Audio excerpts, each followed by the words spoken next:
Telugu capital భక్తి టీవీకి స్వాగతం సుస్వాగతం. నేను శ్రీలక్ష్మి. ఈరోజు మనతో శ్రీ శివకామేశ్వరి ఆనందమయ్య అమ్మ ఉన్నారు. శివకామేశ్వరి గారు నమస్కారం అండి. నమస్కారం శ్రీలక్ష్మి గారు. మనము ధ్యాన శ్లోకాలు 3 చెప్పుకున్నామండి. అవునండి, చాలా బాగా వివరించారు. చాలా అద్భుతంగా ఉందండి. 4వ ధ్యాన శ్లోకం వివరిస్తారమ్మా? తప్పకుండా అండి. అందరికీ శ్రీమాత్రే నమః. శ్రీమాత్రే నమః. 4వ ధ్యాన శ్లోకం. సకుంకుమ విలేపనామళిక చుంబి కస్తూరికాం సమందహసితే క్షణాం సశరచాప పాశాంకుశాం అశేష జనమోహినీం అరుణమాల్యభూషోజ్వలాం జపా కుసుమ భాసురాం జప విదౌ స్మరేదంబికాం. ఇక్కడ సకుంకుమ విలేపన, ఒంటి నిండా కుంకుమ లేపనం చేసుకుందట అమ్మ. ఇందాక బంగారపు వర్ణం అన్నారు. బంగారపు ఛాయ, శరీర ఛాయ బంగారపు ఛాయ. అట్లాంటి బంగారపు ఛాయ మీద కుంకుమ రాసుకుందంత. ఎంత అద్భుతంగా ఉందంటే ఇక్కడ ఏంటంటేనండి, ఇక్కడ కుంకుమ అనే దాని గురించి అర్థం చెప్పాలి, చాలా అర్థం చెప్పాలి. చెప్పండి. ఇక్కడ భారతీయ సంస్కృతిలో పసుపు కుంకుమ కూడా దేవతాశక్తి కలిగి ఉన్న పదార్థాలు. దేవతాశక్తి ఉందంట. ఎందుకంటే కొన్ని వస్తువులకి సహజ సిద్ధంగానే దైవ లక్షణాలు ఉంటాయి. కొన్ని ప్రకటితమవుతాయి, కొన్ని ప్రకటితం కాలేవు. ఈ దైవ లక్షణాలు ప్రకటితమైన వాటిలో ఈ కుంకుమ ఒకటి, పసుపు కుంకుమలు ఒకటి. పసుపు అంటే చెట్ల నుంచి వస్తుందండి. కుంకుమ దైవ లక్షణంతోనే ఉంది. పసుపుతోనే కదా కుంకుమ తయారు చేసి. పసుపుతోనే కుంకుమ తయారు. ఈ లక్షణాలు మానవులు తయారు చేసి వాటికి దైవిక లక్షణాలు ఆపాదించబడలేదు. అవి దైవ లక్షణాలతోనే, దైవిక లక్షణాలతోనే ప్రకటించబడ్డాయి. వాటిలో దైవిక ఆపాదించబడింది, ఇమిడిపోయి ఉంది. వాటికి సెపరేట్ గా ఆపాదించబడలేదు. ఎలా అని మనం చెప్పుకుంటే, అందుకే దైవిక లక్షణాలు కలిగి ఉన్నాయి కాబట్టే మన ఆచారంలో వాటిని భాగం చేశారు. ఇంకా ఆచారంలో ఈ పసుపు కుంకుమలని వాటిని భాగంగా చేశారు. అందుకే మనేంటి బొట్టు పెట్టుకోవడం మంగళం, బొట్టు పెట్టుకుంటంలో మంగళ స్వరూపం, సర్వమంగళం. అది మంగళకరమైన దైవతా శక్తి ఉన్న వస్తువులు ఈ యొక్క పసుపు కుంకుమ. అందుకే మన యొక్క జీవితంలో వాటిని భాగము చేయబడ్డాయి. ఇవి మన ఆచారంలో భాగంగా మహర్షులు ఎందుకు పెట్టారు? ఇక్కడ కుంకుమ అలంకరించుకోవడం మన ఆచారంలో భాగమని నేను చెప్పాగా. ఈ కుంకుమ పసుపుతో మిళితమై ఉంటుంది, అంతే కదా. కుంకుమ కూడా పసుపుతో తయారై ఉంటుంది. ఈ కుంకుమ తయారు చేసినప్పుడు, దంచుతున్నప్పుడు ఈ సూర్యరశ్మి సూర్యరశ్మి దాని మీద పడి ఈ దంచినప్పుడు కుమ్ అని శబ్దం వస్తుందట. ధ్వని, ఈ సూర్యరశ్మి పడి కుమ్ అనే సూక్ష్మమైన ధ్వని వస్తుందట. సూక్ష్మమైన ధ్వని అంటే మన మహర్షులు ఎంత గొప్పవారో చూడండి. సూక్ష్మమైన ధ్వనిని కూడా వినగలిగే అంత గొప్ప మహర్షులు పుట్టిన దేశం మనది. అది మన సాంప్రదాయం. అందుకే ఏమన్నారు అంటే, అది మన సనాతన ధర్మం. కుమ్ ఇతి కూజతీతి కుంకుమ అంటే, చెప్పండి ఒకసారి. వ్యాఖ్యాతలో ఏం చెప్పారంటే, కుమ్ ఇతి కూజతీతి కుంకుమ. కుమ్ అనే శబ్దముతో వస్తుంది కాబట్టి దీన్ని కుంకుమ అని చెప్పి దీన్ని వ్యాఖ్యానించడం జరిగింది. అందుకే భారతీయ సంస్కృతిలో అతి సూక్ష్మమైన ధ్వనిని కూడా విని మహర్షులు ఈ దైవ లక్షణాలు ఉన్న పసుపు కుంకుమలని మనకి అందించారు. ఇంత ఉంది కుంకుమలో. ప్రతి కుంకుమ, నేను కుబేర కుంకుమ పెట్టుకుంటున్నాను, లేకపోతే ఏదో నీలం పసుపు కలిపినదే కుంకుమ. కుంకుమ అంటే అర్థం ఏంటి? పసుపుతో కలిపి దంచినప్పుడు ఆ శబ్దం ఏదైతే వస్తుందో అది మాత్రమే కుంకుమ. సృష్టిలో కొన్ని వస్తువులకి దైవతాశక్తిని ప్రకటితం చేసే శక్తి ఉంటుంది.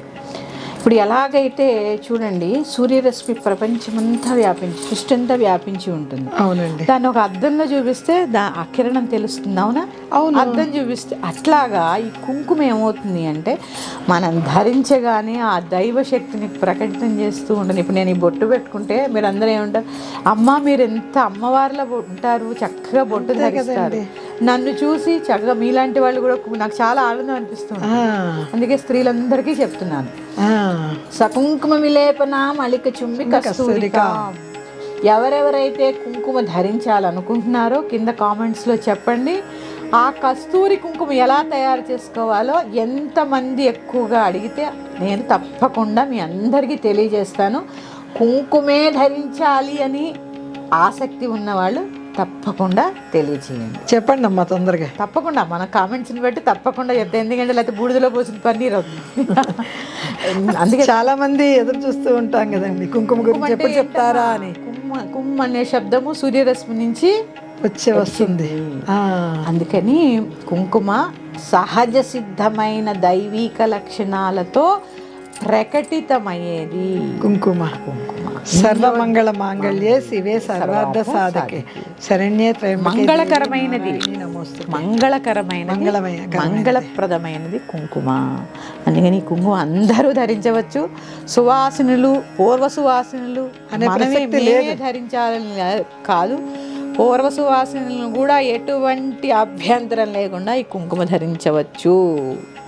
శాస్త్రాలే చెప్పాయి. ఎందుకని చూడండి, అన్నప్రాసన సమయంలో కుంకుమ ఎందుకు పెడతారు? అప్పటిదాకా అమ్మ పాలు తాగుతూ ఉంటాం. అవునండి. మనలో సాత్వికమైన గుణం మాత్రమే ఉంటుంది తల్లి పాల వల్ల. చక్కగా అందుకే ఆ కేరింతలు కొడుతూ ఉంటాం. ఎప్పుడైతే ఆహారం లోపలికి వెళుతూ ఉంటుందో రజోగుణం వస్తూ ఉంటుంది. అందుకే కుంకుమ దైవిక లక్షణాలతోనే నువ్వు ఎప్పుడు ఉండరా అబ్బాయి. అవును, ఆ రోజే కుంకుమ ధరింపజేస్తారు. అది మేము కుంకుమ అందరూ ధరించండి. ఇక్కడ సకుంకుమ విలేపన మలిక చుంబి కస్తూరిక. అమ్మ ఒళ్ళంతా కుంకుమ లేపనం చేసుకుని ఏం చేసింది? కస్తూరి కలిగిన కుంకుమని ధరించింది. సమందహసితే క్షణాం సశరచాప పాశాంకుశం. మంచి మందస్మితంతో ఉండి సశరచాపము చెప్పాంగా, పాశము అంకుశము అలాగే పుష్పబాణాలు ఇవన్నీ కూడా చెరుకు ధరించి ఉంది. సశరచాప పాశ అంకుశం ధరించి ఉన్నది. అశేష జనమోహిని. చూసారా, అమ్మ గురించి చెప్తుంటే మనం ఎంత మోహానికి గురవుతున్నాం, ఆవిడ చెప్తుంటే ఎంత తన్మయత్వానికి లోమవుతున్నాం. అందుకే అశేష జనమోహిని అరుణమాల్య భూషోజ్వలం. అరుణమాల్య జ్ఞానాన్నే మాల కింద ధరించిన తల్లి. జ్ఞానమే నువ్వు, జ్ఞాన రాశివి. జ్ఞానాన్నే మాలగా ధరించింది అమ్మ. అరుణమాల్య భూషోజ్వలం. కాబట్టే ఏమైందమ్మా, అశేష జనమోహిని ఎందుకయింది? జ్ఞాన రాశి కాబట్టి అయింది. తర్వాత జపా కుసుమ భాసురం. ఇక్కడ జపా కుసుమాలు అని ఎందుకు, కుసుమం ఎందుకు వచ్చింది? అవును కదా, ప్రతి శ్లోకంలో పువ్వు వచ్చింది. పద్మం పద్మం పద్మం, కానీ ఇక్కడ పద్మం ప్రస్తావన రాలా. జపా కుసుమాలు అని ఎందుకు వచ్చాయి? జపా కుసుమము అంటే దాసాని పువ్వు. దాసాని పువ్వు అంటే తెలుసా మీకు? తెలియదండి. దాసాని పువ్వు అంటే మందార పువ్వు. అబ్బా, తెలుసు కదా. అరుణమాల్య భూషోజ్వలం. ఎర్రని పువ్వుల దండ ధరించింది, పగడమాల ధరించింది, ఎర్రని పువ్వుల దండ ధరించింది. ఎక్కడ ఎందుకు మందారం గురించే చెప్పారు. నేను ఇందాక చెప్పాక ధ్యాన శ్లోకం పద్మాలని చూడండి. చాలా మంది ధ్యానంలో కూర్చున్నప్పుడు నేను ఇట్లా పైకి లేచానండి అంటూ ఉంటారు. అవునండి, చాలా మంది అంటారు. మందార పువ్వు ఎంత తేలిగ్గా ఉంటుంది, చాలా తేలికగా ఉంటుంది. అసలు ఎంత సుకుమారంగా ఉంటుంది. మాల వేసినా కూడా తేలిగ్గానే ఉంటుంది కదా. ఇక్కడ ఏంటి చెప్తున్నారంటే, అమ్మని ఎప్పుడైతే నువ్వు ధ్యానిస్తూ ఉంటావో చాలా తేలికైపోతావు. ఏముండవు నీ నెత్తి మీద. అందుకనే భూమి నుంచి కొంచెం హ్యాపీగా ఉండవు, ఏముండవు, అరిషడ్ వర్గాలు ఉండవు, దేని గురించి చీకు చింత ఉండదు, హాయిగా తేలిపోతూ ఉంటావు. అంటే ఇంత సుకుమారంగా ఉంటావు, చాలా అల్కగా ఉంటావు. అంటే కుసుమ భాసురం. ఇట్లాంటి లక్షణాలుండి సుకుమారమైన తల్లిని, మందార పువ్వులాగా సుకుమారమైన తల్లిని నేను జపా కుసుమ భాసురాం జప విధౌ స్మరేదంబిక. జప విధౌ స్మరేదంబిక. ఇట్లాంటి అమ్మని, అంబిక అంటే అమ్మ అని అర్థం. అంబ అన్న, అంబిక అన్న, అంబాళ్ళన్న ఏంటి అర్థం? శ్రీమాత అన్న అమ్మ. ఇట్లాంటి లక్షణాలు ఉన్న జపా కుసుమాలు అంటే దాసాని పువ్వులు అంటే చూడండి, ఒకలాంటి కాంతి ఉంటుంది మందార పువ్వులు, ఒకలాంటి సుకుమారం ఉంటుంది, ఆ అందమే వేరుగా ఉంటుంది. ఇట్లాంటి అమ్మని నేను ధ్యానం చేస్తున్నాను. చూడండి, పద్మాసనంలో ఉండి పద్మాసనంలో ఉన్న అమ్మని నేను ఒళ్ళంతా కూడా బంగారు ఛాయలో ఉండి పీత వస్త్రం ధరించి కుంకుమ లేపనం చేసుకుని అన్ని సర్వాలంకారం ధరించి ఉన్న అమ్మని ఏంటి చక్కగా నేను ధ్యానం చేస్తున్నాను. చాలా సుకుమారమైన అమ్మని జపాకుసుమ భాసురాం. జపాకుసుమం అంటే దాసాని పువ్వు. జపాకుసుమం అంటే ఏంటి తెలుసా అండి? మళ్ళీ చెప్పండి.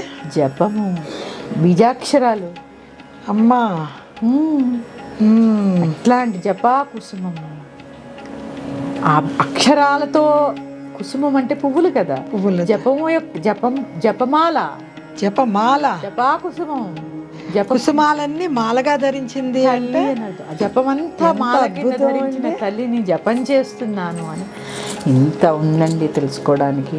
అమ్మ, ఎవ్వరూ లలితా సహస్రనామం తేలిక చెయ్యకండి, తేలిగ్గా చూడకండి. గుడికెళ్ళి చదువుతున్నాం, అక్కడికి వెళ్ళి చదువుతున్నాం కాదు, మీకు మీరుగా తెలుసుకోండి. మీరు చక్కగా అమ్మ వైపు అడుగులు వేయండి. శ్రీమాత్రే నమః. ఒక్కసారి 4 శ్లోకాలు చెప్పుకుందాం. చెప్పండి.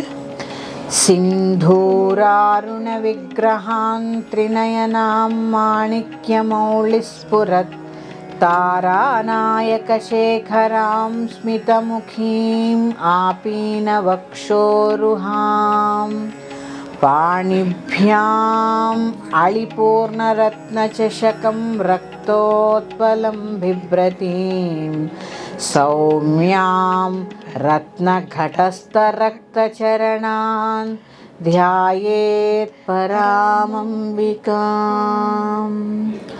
అనునాన్ కరుణాతరంగితాక్షీం ధృతపాశాంకుశపుష్పబాణచాపాం అణిమాధిభిరావృతామయూఖైః అహమిత్యేవ విభావయే భవానీ ధ్యాయేత్ పద్మాసనస్తాం వికసితవదనాం పద్మపత్రాయతాక్షీం హేమాభాం పీతవస్త్రాన్ కరకలితలసత్యేమ పద్మాం వరాంగీం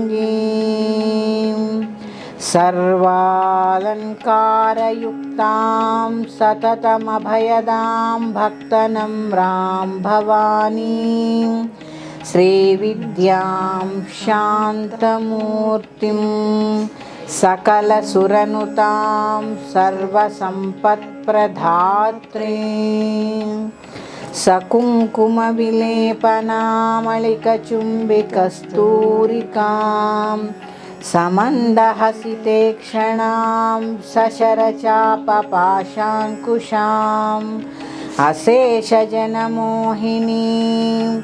అరుణమాల్యభూషోజ్వలాం జపాకుసుమభాసురాం జపవిదౌ స్మరేదంబికాం. శ్రీమాత్రే నమః. శ్రీమాత్రే నమః.